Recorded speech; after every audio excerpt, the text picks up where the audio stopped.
Hi friends, welcome back to జయస్ వంటిల్ అండి. ఈరోజు మనం వినాయకుడికి ప్రసాదాలు చేస్తున్నాం. అంటే ఒక ప్రసాదమే చేస్తున్నాను. ఉండ్రాళ్ళు, వరిపిండి, కప్పండి, బెల్లం. దీంట్లో వరిపిండిలో సగం బెల్లం తీసుకున్నాం. శనగపప్పు నానబెట్టి ఉంచుకున్నాం అండి. పచ్చి శనగపప్పు చూసారా, నానబెట్టి ఉంచుకున్నాం. బెల్లం కరబెడదాండి. ముందు స్టవ్ వెలిగించండి, పాత్ర పెట్టాం, బెల్లం వేసండి. ఒక కప్పు, సగం కప్పు నీళ్ళు వేసుకున్నాం.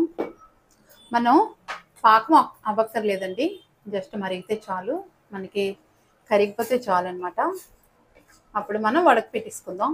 బెల్లం ఏమైనా ఉంటాయి కదా, ఈరోజు ముక్క బెల్లం లాగా తెచ్చారండి ఈయన, కొద్దిగా కంపల్సరీగా ఉంటుంది ఇసుక, అందుకని కర్ర తీసుకుంటున్నాం. మనం పక్క స్టవ్ మీద పెట్టుకుందాం, ఎందుకంటే ఇటు సైడు శనగపప్పు ఉడుకుతుంది. అలోపు మన ఉండ్రాల్లోకి శనగపప్పు వేసుకుందాం అండి. కొద్దిగా నీళ్ళు వేద్దాం అండి. శనగపప్పులో శనగపప్పు ఉడుకుతుంది. మనకి శనగపప్పు ఉడికిపోయిందండి. మన పాకం కూడా మరిగిపోయింది చూసారా, మామూలుగా మరిగించుకున్నాం బెల్లం కరిగేలాగా. కొద్దిగా పాలు కూడా వేసుకుందాం అండి, బాగుంటుంది ఉండ్రాల్లో.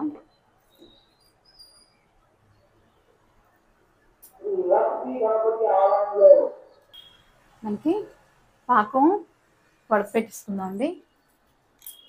కొద్దిగా వడపెట్టించుకొని వడకెట్టిస్తామండి. మనకి కప్పు మొత్తం పాకం అన్నీ కలిపి ఒక కప్పు సరిపోద్దండి. చూసారా, ఒక కప్పు ఉండేలా ఉంది. మన పిండి ఎంత తీసుకున్నామో వరిపిండి అంతే పిండి వేసుకుందాం. మన ఉండ్రాలకి పిండి వేసుకొని కలిపేసుకుందాం అండి.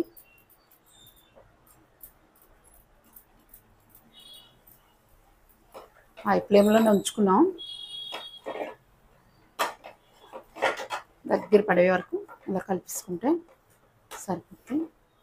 మనం వంటలు చుట్టుకున్నప్పుడు చిన్నది నెయ్యి పెట్టుకొని చుట్టుకుంటే మన చేతికి అంటుకోకుండా నీట్గా వస్తాయి. చూసారా, కప్పే వరిపిండి ఎంత తీసుకున్నామో అంతే మనం బెల్లం పాకంతో కలిపి కూడా మనం అన్నీ కలిపి ఒక కప్పు ఉండేలా వేసుకున్నాం. ఉడిపోయిందండి. చల్లారిపోయాక ఉండలు చుట్టుకొని రేకుల మీద పెట్టుకోవాలండి. ఆవిరి పెట్టుకుందాం. కొద్దిగా చల్లారాక మనం చేసుకుందాం అండి.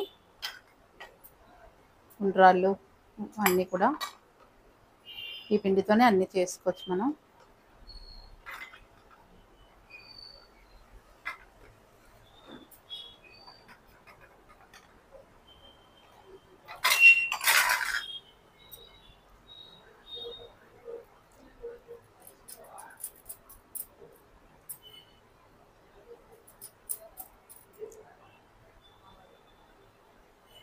చూసారా, ఇలాగ వచ్చు పిడికిచ్చలు అంటారు ఇవి.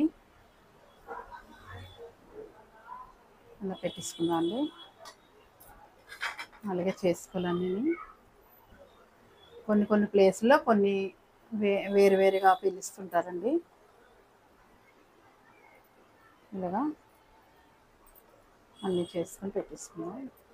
ఉండ్రాళ్ళు ఎలా చుట్టుకున్నాం అండి, చిన్నవి. ఇలా చిట్టి ఉండ్రాళ్ళు కూడా చేసుకున్నాం. ఇంకో టైప్ చేద్దామండి.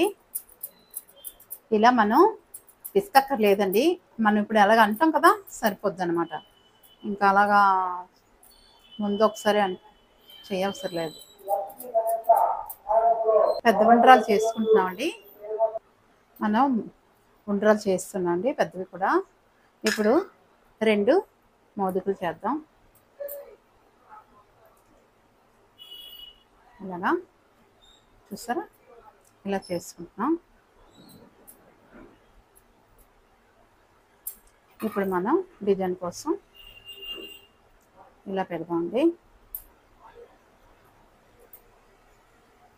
కొద్దిగా ఇలా మనకి జస్ట్ డిజైన్ వచ్చేలాగా ఇలా పెట్టుకుంటున్నాం గీతలు.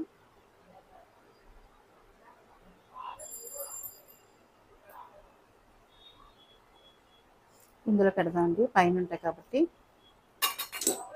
2 చేస్తున్నామండి. పిండి రెండింటికే సరిపోతుంది.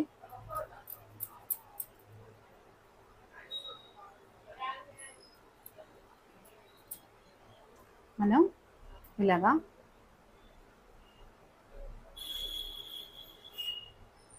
ఇలా పెట్టుకుంటున్నాం దానికి ఇలాగా డిజైన్ కోసం.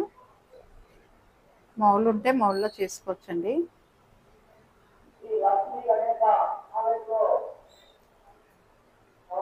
ఇప్పుడు ఇవి మనం ఫస్ట్ పెట్టించుకున్నాం కదా కుడుములు.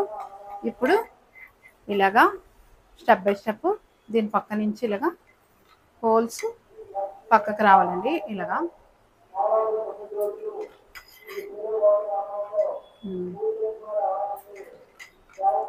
ఇలా పెట్టాలి. అన్ని పెట్టించుకుందాం అండి. ఆవిరి పెట్టించుకుందాం. మనం ఒక అర గ్లాస్ నీళ్ళు వేసి పెట్టామండి, మరుగుతున్నాయి చూసారా కుక్కర్లో. ఇప్పుడు ఆవిరి పెట్టుకుంటున్నాం, కుక్కర్లో పెట్టుకుంటున్నాం. విజిల్ పెట్టలేదండి, విజిల్ పెట్టుకుంటా మామూలుగా పెట్టేసుకుంటున్నాం. విజిల్ లేదు, గ్యాస్ కట్టేటాము. ఒక పావు గంట 10 నిమిషాలు ఉడికిపోతాయండి.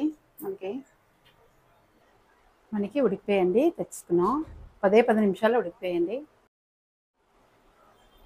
మనకి ఉడికిపోయండి, చూస్తున్నాం చక్కగా. మనకి ఆల్రెడీ మనం ఆవిరి పెట్టి ఉండలు చుట్టాం కాబట్టి త్వరగా ఉడికిపోయండి. ఇద్దాండి.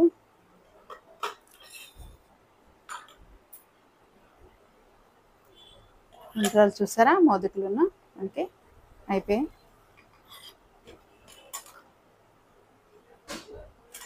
మన కుడుములు కూడా జిల్లడికాయలు అంటారు, కుడుములు అంటారండి. ఇంటిని అన్నీ అయిపోయింది. తీసుకుందాం. వేడిగా ఉన్నాయి.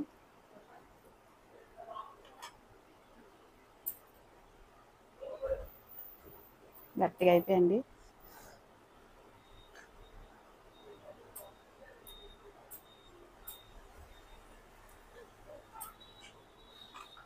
ఉండ్రాళ్ళు కుడుములు రెడీ అయిపోయి చూసారా.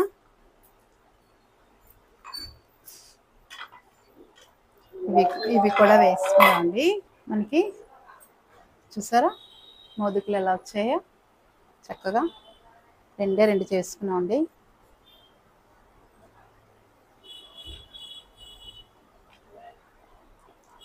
నచ్చాయండి. నచ్చితే లైక్ చేయండి, షేర్ చేయండి, సబ్స్క్రైబ్ చేయండి. ఉండ్రాళ్ళు కుడుములు ఎలా ఉన్నాయో చెప్పండి. బాయ్ ఫ్రెండ్స్, నెక్స్ట్ వీడియో కలుద్దామండి.